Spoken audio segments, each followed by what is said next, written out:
సామాన్యులకు అందుబాటులో కార్పొరేట్ వైద్యం అందిస్తున్న ఎన్ఎల్ హాస్పిటల్స్ మేనేజింగ్ డైరెక్టర్ మరియు గుండె వైద్య నిపుణులు డాక్టర్ కులారి నాగేంద్ర ప్రసాద్, డైరెక్టర్ మెదడు మరియు నరముల వైద్య నిపుణులు డాక్టర్ లావణ్య కుంకాల ఆధ్వర్యంలో సామాన్యులకు అందుబాటులో కార్డియాక్ అండ్ న్యూరాలజీ సేవలు మరియు ఎమర్జెన్సీ అండ్ క్రిటికల్ సేవలు 24 గంటలు అందిస్తున్న ఎన్ఎల్ హాస్పిటల్స్ పీవీఆర్ కళ్యాణ మండపం ఎదురుగా మాగుంట లేఅవుట్, నెల్లూరు. సంప్రదించవలసిన నెంబర్లు 9966801108, 0961232888.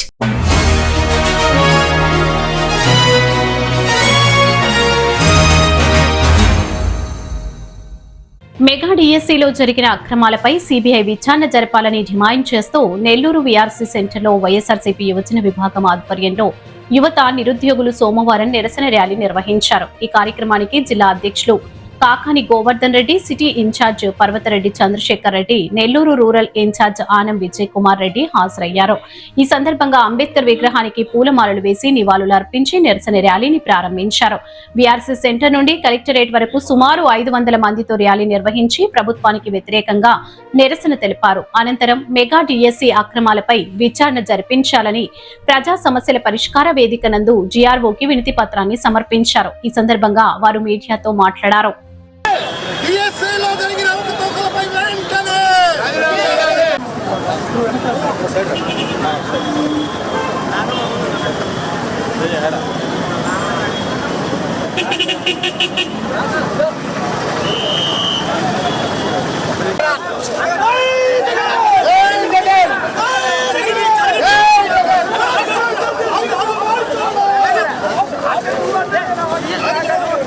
జనకుండా ముందు వాళ్ళందరూ పిల్లగా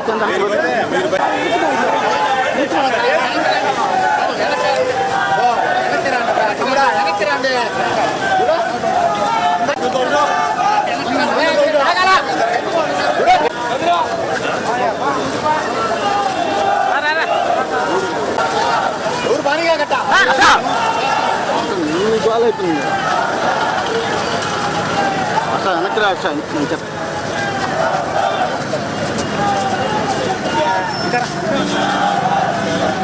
bro mobile వెనక్రా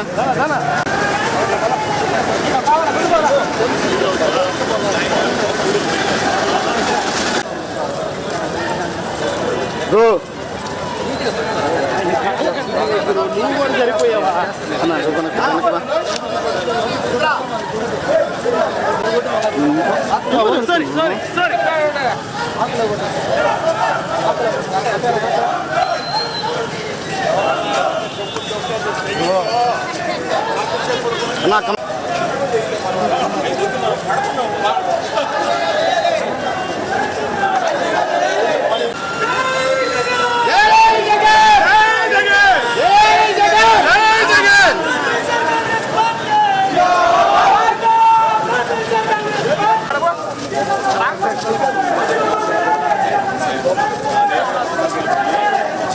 bro Congress party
చాలా సార్లు లోపలికి 10 మంది వదిలే పరిస్థితి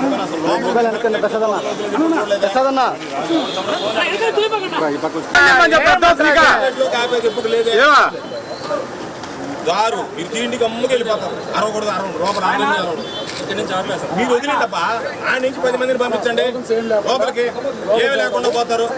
ఇక్కడ ఆపితే కూడా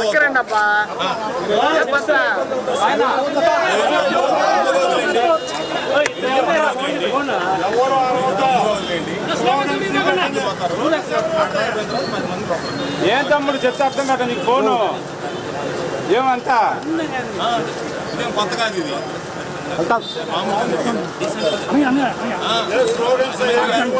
ఆడదాకా పోతారు.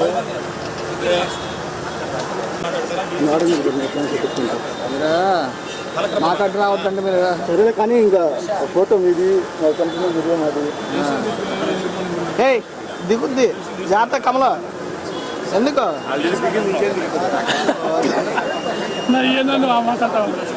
గుర్తుగా వెనకబడి ఎందుకు పైన పడతారు?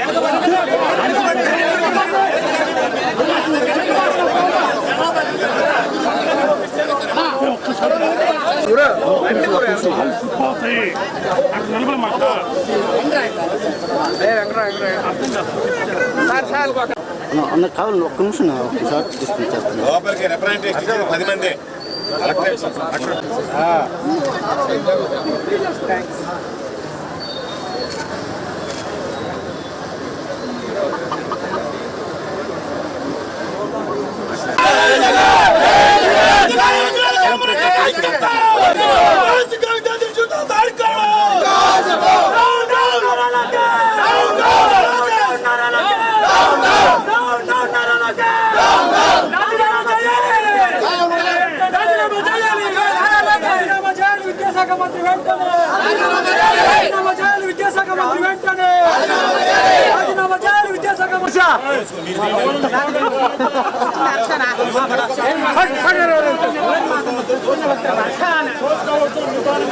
సార్ హర్ష మాట్లాడలేదు సార్.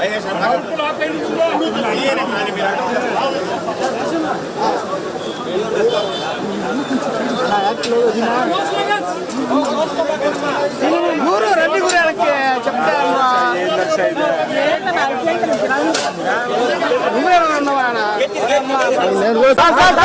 చూడు కృష్ణ 10 దోసుకుంటూ వస్తా ఉన్నాను. మీరుంటేనే దోసుకునే ముందుకు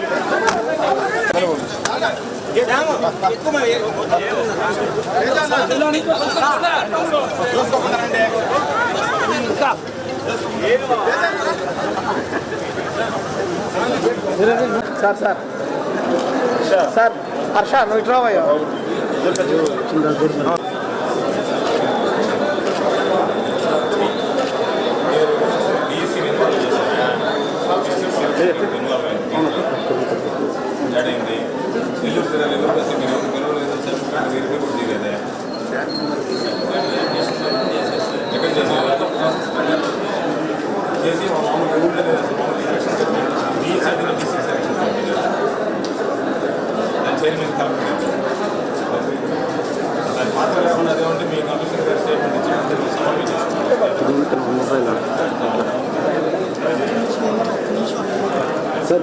సార్ చూడండి సార్ చూడండి. Okay sir.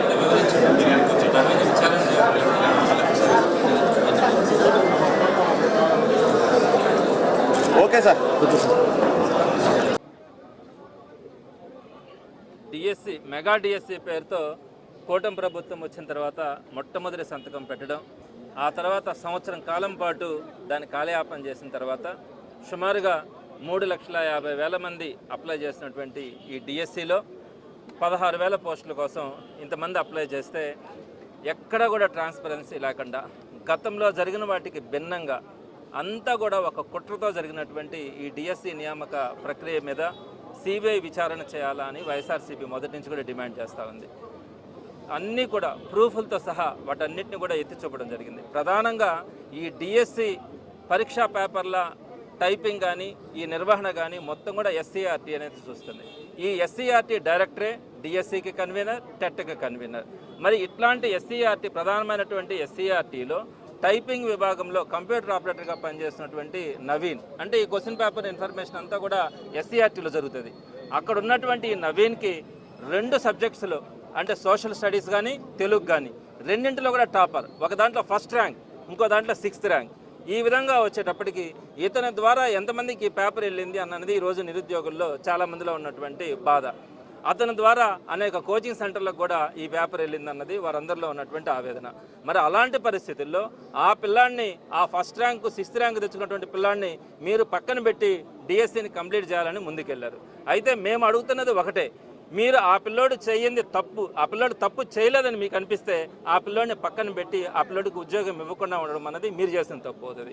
ఒకవేళ ఆ పిల్లోడు కనుక తప్పు చేసినట్టుగా కనుక మీరు భావించి మీరు పక్కన పెట్టినట్టుగా కనుక మీరు భావించే పని అయితే అది ఆ ఒక్కరితోనే సరిపోదు, అక్కడ విచారణ అన్నది జరగాల.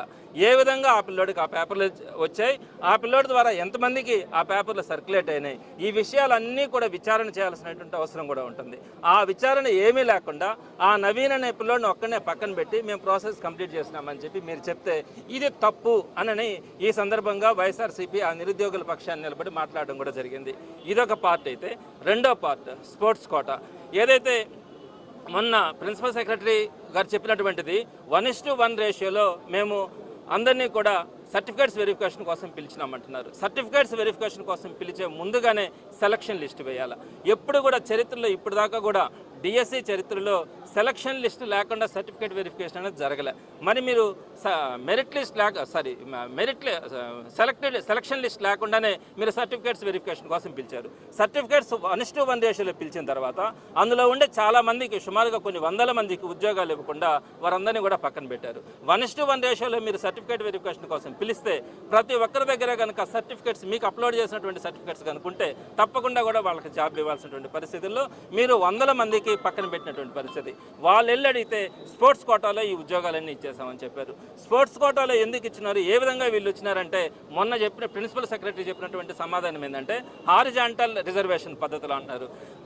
వర్టికల్ రిజర్వేషన్ కానీ హారిజాంటల్ వెరిఫికేషన్ కానీ అది కంప్లీట్ అయిన తర్వాతనే సెలక్షన్ లిస్ట్ వేసి మీరు కాల్ లెటర్స్ పంపించి సర్టిఫికేట్స్ వెరిఫికేషన్ చేసి ఉండాలి. అలా కాకుండా మీరు 1:1 రేషియోలో సర్టిఫికేట్స్ వెరిఫికేషన్ కోసం పిలిచి మేము వీళ్ళందరినీ కూడా పక్కన పెడతా ఉన్నామని చెప్పిన మాట అయితే ఇది పెద్ద కుట్రనే చెప్పాలి. అదేవిధంగా స్పోర్ట్స్ కోటా కింద కనుక చెప్పనైతే అక్కడ ఒక పెద్ద అవినీతి. మామూలుగా టీచర్గా సెలెక్ట్ కావాలంటే ఆ టీచర్ బీఎడ్ కానీ డిఎడ్ కానీ చదివి ఉండాలా, టెట్ క్వాలిఫై అయి ఉండాలా, డిఎస్సిలో అర్హత సాధించి ఉద్యోగం తెచ్చుకోవాలా. ఇది ఉన్నటువంటి ప్రొసీజర్, భారతదేశ వ్యాప్తంగా ఉన్నటువంటి ప్రొసీజర్. అయితే 30 సంవత్సరాల క్రితం 40 సంవత్సరాల క్రితం కూడా టీచర్లు అయినటువంటి వాళ్ళు ఎవరైనా కనుక టెట్ కనుక క్వాలిఫై కాకుంటే ఇప్పుడున్నటువంటి రూల్ ప్రకారం ఇప్పుడైనా కూడా టెట్ క్వాలిఫై కాకపోతే వారికి ఉద్యోగాలు ఇంకొక సంవత్సరం లోపల ఉద్యోగాలు తీసేసే పరిస్థితి. అంత పకడ్బందీగా టెట్ అన్నది ఖచ్చితంగా టీచర్కి ఒక నిర్ధారణ పరీక్ష అయితే మీరు టెట్ కానీ డిఎస్సి కానీ బిఎడ్ కానీ డిఎడ్ కానీ ఏమీ లేకుండా వారు కనుక ఒక సర్టిఫికేట్, అది కూడా స్టేట్ గవర్నమెంట్ అప్రూవ్ చేసినటువంటి ఒక సర్టిఫికేట్ కానీ తెచ్చుకుంటే వాడు ఆడుండకపోని వారందరినీ కూడా టీచర్లుగా మీరు అపాయింట్ చేసేటువంటి పరిస్థితి ఈరోజు తీసుకొచ్చినారు. ఎక్కడ కూడా విద్యకి వైద్యానికి ఒక ప్రాధాన్యత అన్నది ఉంటుంది. ఎవరినంటే వాళ్ళని అర్హత లేని వాళ్ళని డాక్టర్లుగా పంపించి ఆపరేషన్లు చేయించాం. అలానే అర్హత లేనటువంటి వాళ్ళని టీచర్లుగా చెప్పి ఆ టీచర్ చెప్పే పాఠాల వల్లనే ఏ పిల్లాడైనా కూడా డాక్టర్ అయినా అవుతాడు, ఇంజనీర్ అయినా అవుతాడు, ప్రొఫెసర్ అయినా అవుతాడు, సైంటిస్ట్ అయినా అవుతాడు. ఎవరైనా కూడా కావాల్సింది ఈ టీచర్ విద్యాబోధన చేసిన తర్వాతనే. అట్లాంటి టీచర్కి ఎలాంటి అర్హత లేకుండా వాడేదో ఒక ఆట టగ్ ఆఫ్ వార్లో కనుక ఆడితే వాడు మ్యాథమెటిక్స్ చెప్పుకోబో, లేదా ఇంకొకటితో క్యారమ్స్ ఆడితే నువ్వు పోయి సైన్స్ చెప్పుకోబో. ఈ పద్ధతి భారతదేశంలో ఎక్కడా ఉండదు. ఇలాంటి కుట్ర జరిగింది కాబట్టి దీనికి సంబంధించి నారా చంద్రబాబు నాయుడు గారి బర్త్డే రోజు 2025 ఏప్రిల్ 20వ తేదీ ముందు రోజు అర్ధరాత్రి ఒక జీవోని తీసుకొని వచ్చి ఈ కుట్రలో భాగంగా వీరందరికీ కూడా ఎలిజిబిలిటీ ఇప్పించి ఒక్కొక్క పోస్టుని 15 లక్షల రూపాయలకు అమ్ముకున్నట్టుగా మనకు ఆడియోల ఆధారాలు కూడా వచ్చినాయి. మరి వీటన్నిటి మీద కూడా ఇంకా అనేక రకమైనటువంటివి మీరు చెప్తున్నటువంటి హారిజాంటల్ రిజర్వేషన్ విధానం ప్రకారం కూడా ఎక్కడా కూడా ఈ ఆంధ్ర రాష్ట్రంలో జరిగినటువంటి సిస్టంలో చాలా దగ్గరలో అన్యాయమైనటువంటి ఉన్నారు. ప్రధానంగా ఎస్సీ ఎస్టీలు అయితే ఆ కమ్యూనిటీ వాళ్ళు దీంట్లో చాలా నష్టపోయినటువంటి పరిస్థితి. సిబిఎస్ఈ కానీ ఉర్దూ సిలబస్ తీసుకున్న వాళ్ళు, మీడియంలో చదివిన వాళ్ళైతే తీవ్రంగా నష్టపోయినటువంటి పరిస్థితి ఉంది. మరి ఇలాంటి వాటన్నిటి మీద కూడా ఈరోజు దగాపడ్డ డిఎస్సి నిరుద్యోగ అందరూ కూడా పడుతున్నట్టు ఆవేదనలో భాగంగానే వైఎస్ఆర్సీపీ పోరాటం కూడా చేస్తూ ఉంది. తప్పకుండా దీని మీద ఒక సిబిఐ ఎంక్వైరీ చేయాలా, ఏదైతే తప్పులు జరుగున్నాయో వారందరికీ కూడా శిక్ష వేసే వేసే పరిస్థితి రావాలని చెప్పి ఈ సందర్భంగా వైఎస్ఆర్సీపీ డిమాండ్ చేస్తూ ఉంది. ఆ తర్వాత కూడా రేపొద్దున వైఎస్ఆర్సీపీ వచ్చిన తర్వాత తప్పకుండా కూడా ఇక్కడ ఎవరైతే కుట్రలో భాగస్వామ్యమైనారో ఆ అధికారులు మాత్రం ఎటువంటి పరిస్థితులు ఉపేక్షించేది ఉండదని కూడా తెలియజేస్తా ఉన్నాం. అలానే 98 డిఎస్సిలో 26 సంవత్సరాల క్రితం మీరు చంద్రబాబు నాయుడు చేసినటువంటి పాపాల కారణంగా ఆ రోజు అర్హత కలిగినటువంటి వాళ్ళందరికీ కూడా 2023లో 25 సంవత్సరాల తర్వాత జగన్మోహన్ రెడ్డి గారు ఉద్యోగాలు ఇచ్చినటువంటి పరిస్థితి చూస్తున్నాం. ఈ రోజు కూడా ఎవరైతే దగాపడి నష్టపోయి ఉంటారో డిఎస్సిలో వారందరికీ కూడా జగన్మోహన్ రెడ్డి గారు వచ్చిన తర్వాత న్యాయం చేయడానికి కూడా ప్రయత్నం చేయడం కూడా జరుగుతుంది. కాబట్టి ఈ సందర్భంగా ఇప్పటికైనా కూడా సిబిఐ దర్యాప్తు చేయాలా, ఆ నిరుద్యోగుల పక్షాన నిలబడాలా అని చెప్పి ప్రభుత్వాన్ని డిమాండ్ చేస్తాను. ఎన్నికలకు ముందు నుంచి మెగా డిఎస్సి అని చెప్పి నిరుద్యోగులను ఊరించి ప్రభుత్వం ఏర్పడిన వెంటనే డిఎస్సి మీద సంతకం ఉంటుందని చెప్పి తొలి సంతకం చేసి ఎప్పటికప్పుడు వాయిదా వేస్తూ 2024 సంవత్సరంలో డిఎస్సి విడుదల చేయకుండానే 2025 సంవత్సరంలో డిఎస్సి నోటిఫికేషన్ విడుదల చేయడం జరిగింది. అయితే దానిలో అనేక పొరపాట్లు జరిగాయి. ఉపాధ్యాయులకు సంబంధించినటువంటి సీట్లు అమ్ముకున్నారు, వాళ్ళకు ద్రోహం చేశారు, అన్యాయం తలపెట్టారు. మెరిట్ లిస్ట్ కానీ సెలెక్టెడ్ లిస్ట్ కానీ లేకుండా నేరుగా మెసేజ్లు పంపారు. ఎవరన్నా అర్హత కలిగినటువంటి వాడు 3 పోస్టులకు 2 పోస్టులకు ఉన్నా సరే ఒకే పోస్టుకి ఎంపిక చేశారు. హైకోర్టు దాని మీద చివాట్లు పెట్టినా సరే హైకోర్టుకు తప్పుడు సమాచారం ఇచ్చారు. దాని మీద మేము అనేక సందర్భాల్లో మాట్లాడాం. మా శాసన మండలి సభ్యుడైనటువంటి దీని మీద సంపూర్ణమైనటువంటి అవగాహన ఉన్నటువంటి సోదరుడు పర్వతిరెడ్డి చంద్రశేఖర్ రెడ్డి గారు అనేక పర్యాయాలు దీనికి సంబంధించి లోటుపాట్లని, ద్రోహాలని, దొంగతనాలని, అవినీతిని ఎత్తి చూపడం జరిగింది. అయితే దానికి లోకేష్కు సమాధానం చెప్పేటువంటి శక్తి స్థాయి లేదు. చంద్రబాబు నాయుడు గారు సమాధానం చెప్పలేకపోతున్నాడు. కాబట్టి అధికారులను ముసిగొలిపి వాళ్ళ చేత మీరు అనేక రకాలైనటువంటి సమాధానాలు ఇప్పిస్తున్నారు. వాళ్ళు చెప్పే సమాధానం ఏంది? ఏమయ్యా మీరు రిజర్వేషన్ ఎందుకు పొరపాటు చేశారంటే రిజర్వేషన్లో పొరపాటు జరగలేదు. అంత అసెంబ్లీలో ఎమ్మెల్యేలు సమాధానం చెప్తారు, మంత్రులు చెప్తారు సమాధానాలు.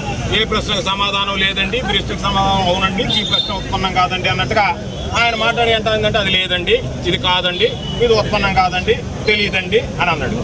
మేము భువనేశ్వర్ గారు సమాధానం చెప్తారా, చంద్రబాబు నాయుడు గారు చెప్తారా, నారా లోకేష్ చెప్తారా, పవన్ కళ్యాణ్ చెప్తాడా, ఇంకెవడన్నా వాళ్ళకి సంబంధించినటువంటి ఉసుగొలిపోవాడు చెప్తారా? మేము అడిగేటువంటి వాటిలో స్పష్టమైనటువంటి విషయాలు ఈరోజు మిమ్మల్ని అడుగుతున్నాం. మీరు ధైర్యం ఉంటే సమాధానం చెప్పండి. లేదు అనుకుంటే పొరపాటు జరిగింది, దాన్ని సరిదిద్దుకునేటువంటి ప్రయత్నం చేయండి. లేదు అనుకుంటే ఒప్పుకోండి, తప్పు జరిగిపోయింది, మేమేదో తినేసాం నిరుద్యోగులకు సంబంధించి దాని మీద ఆశలు పెట్టుకున్నాం, దాని ప్రకారం తిన్నామని చెప్పి దాన్ని ఒప్పుకోండి. ఏది ఒప్పుకోకుండా మాట్లాడినటువంటి కేసు పెడతానని చెప్పి 15 లక్షల రూపాయలు ఇస్తే చల్లగా వస్తే ఉద్యోగం ఇస్తానని చెప్పినటువంటి ఆడియోలు వైరల్ అవుతుంటే వాటి గురించి ఏమాత్రం మాట్లాడకుండా వాళ్ళ మీద చర్యలు తీసుకోకుండా మీ దగ్గర పనిచేసేటువంటి తాత్కాలిక ఉద్యోగి చేత మీరు ఎందుకు క్వశ్చన్ పేపర్ని అప్లోడ్ చేయించారు? అతనికి ర్యాంక్ వచ్చిన మాట వాస్తవమా కాదా? ఎందుకు అతని ర్యాంకుకి సంబంధించినటువంటి దాంట్లో ఒకరోజు వెరిఫికేషన్ రాలేదంటాడు, వెరిఫికేషన్ రాలేదంటే కోర్టుకు పోయాడు, కోర్టుకు పోతే మీరు బెదిరించి దాన్ని ఎందుకు విత్డ్రా చేయమంటున్నారు? మాట్లాడినటువంటి వాళ్ళ మీద పోలీస్ కేసులు ఎందుకు పెడుతున్నారు? అంటే మీరు అడగదొక్కాలనేటువంటి ఆలోచన చేస్తున్నారు.